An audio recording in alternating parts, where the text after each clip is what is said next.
Hey guys, Kyle, the Death Knight of Anime here, bringing you my review for Attack on Titan Season 3, Episode 9. I'm sorry this one's late, guys. It's kind of been a weird day today. I had to, I woke up and I was kind of just feeling like, it wasn't really, it's hard to explain how I was feeling, honestly. I was just feeling like, like annoyed or something like that, or just everything around me was just an annoyance or something like that. It was one of those days, I guess. But yeah, I'm here and I'm bringing you guys this video. So yeah, let's get into it. As I said, this is Attack on Titan Season 3, Episode 9. And okay, so before anything else, I want to talk about that last scene between Kenny and Levi, because depending on how Studio Wit approaches this, we might either be ending this arc either next week at Chapter 10 or the week after with Chapter 11. And I hope it's the latter, because those brief flashes we see of Kenny's memory are only pieces of one of the most tragic backstories in Attack on Titan. And as much as I appreciate Studio Wit making this content more bearable to watch, that backstory is one thing I want to see fully animated, because it, as well as Kenny's final speech afterwards, ties this whole arc together in a perfect bow. With Studio, I have faith, because I'm pretty sure that Isayama is kind of helping with the writing of this arc, So I have faith in them and in Isayama in that regard. But yeah, this is an important arc, and it needs to be done perfectly. It needs to be done. I want to see this shit animated, because just pretty much just from those brief flashes, it already looks so good, and I just want to see it. I want to see that.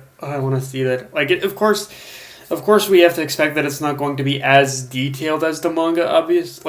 That obviously, art and animation wise, it's probably not going to be as detailed as the manga, but. Yeah. This is something I think we've been waiting for a long. All of us manga readers have been waiting so long to see, and yeah, it's finally happening. So yeah, you just have to give us that shit. Hell, I'd even take it now if we could. But yeah, next week, just prepare for the most tragic backstory ever. And Wit, hopefully, I just hope Wit definitely does good on this one. Yeah. Because that backstory, along with Kenny's final speech, it just ties everything together perfectly. Now, one thing I really liked throughout this episode is how easily everything was starting to fall apart for the Scouts, both in the attempts to stop how initially things were starting to fall apart for the Scouts, both in their attempts to stop the Crawling Titan, and how easily they were already losing sway with the citizens. And Historia's line to Erwin, I think, summed it up perfectly. The people have already been tricked once, but that one time was enough for them to cause pretty much a rift to basically be caused between them and anyone else with power. So what the citizens needed is that they needed more than words in that situation.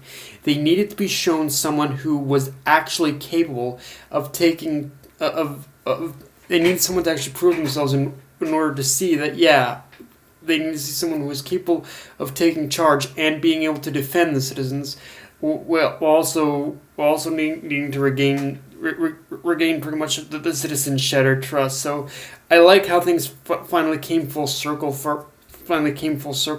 It really just showed that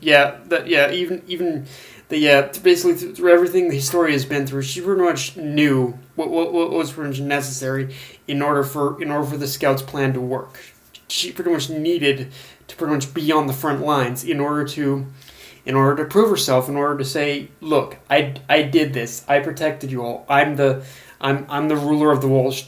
All this stuff was pretty much necessary to happen in order for the citizens to actually rally behind her. If she wasn't on the front lines, then I'm pretty sure things wouldn't have even gone that way. So yeah, it's one of those things where you definitely admire her moxiness for being on the front lines, but it was one of those things where it was like as bad like as badass as it was like a necessary kind of badass. It was the only way that the citizens would even rally behind her to begin with, and yeah, like it was all built up and it all came full circle in the perfect way possible. Um, although if I did, although I will admit the one downside is that the sad part is to basically all the anime onlys out there is that after this arc, Historia is still like there in the story, but so far, like from what we see, she kind of becomes less prominent in the overall story. At least for now. Like in the manga, I think she is gonna start having a larger role with the way things are playing out.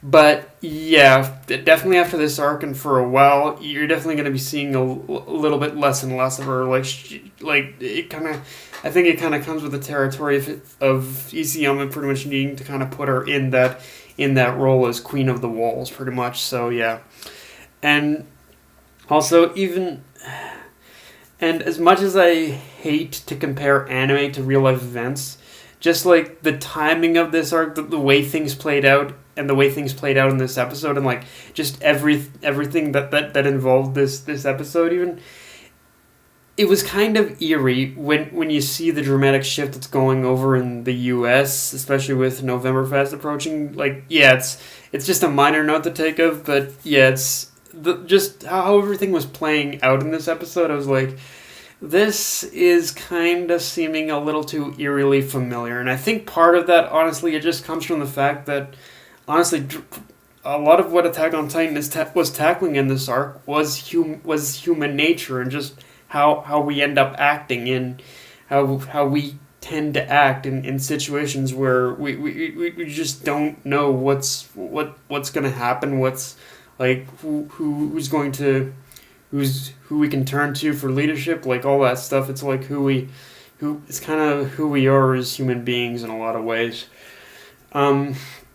And yeah, that scene of Eren beating the crap out of himself was very much appreciated and needed, because as much as I like the development of him realizing he's not the most, as much as I like the development he's gone through of not realizing he's not the most important person in the world, as well as him finally understanding the weight that comes with his power of being a Titan shifter, the whole moping and doping was getting a little hard to bear. Although I will say, I think that Studio Wit has actually been cutting down the moping and doping. Like I think the manga actually touched on how much Eren was actually moping and well, on how much of an emotional struggle he was, which is kind of a semi improvement here in the anime, because I think what Studio Wit did is they inevitably cut out maybe a little bit of the emotional development, but at the same time I think it was done in a way where, again, I think they're trimming the fat, so to speak, and they're basically cutting down they cut down a lot of the moping and doping that Eren was doing from the manga, I think. So yeah, in that respect, I think it is kind of an improvement. So yeah, I think what Studio Wit did is they essentially pulled a real life OVA situation where they cut out all the needless moments of Eren feeling sorry for himself, essentially.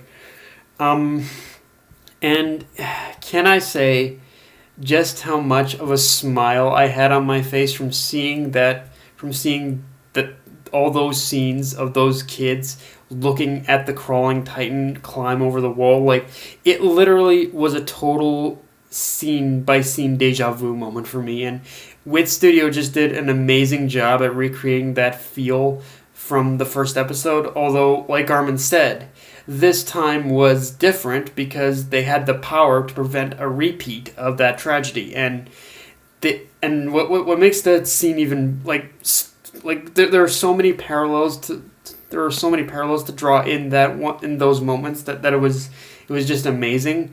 But even more amazing than that is that they pretty much did all that, and they did exactly as Armin said. They prevented all that while also at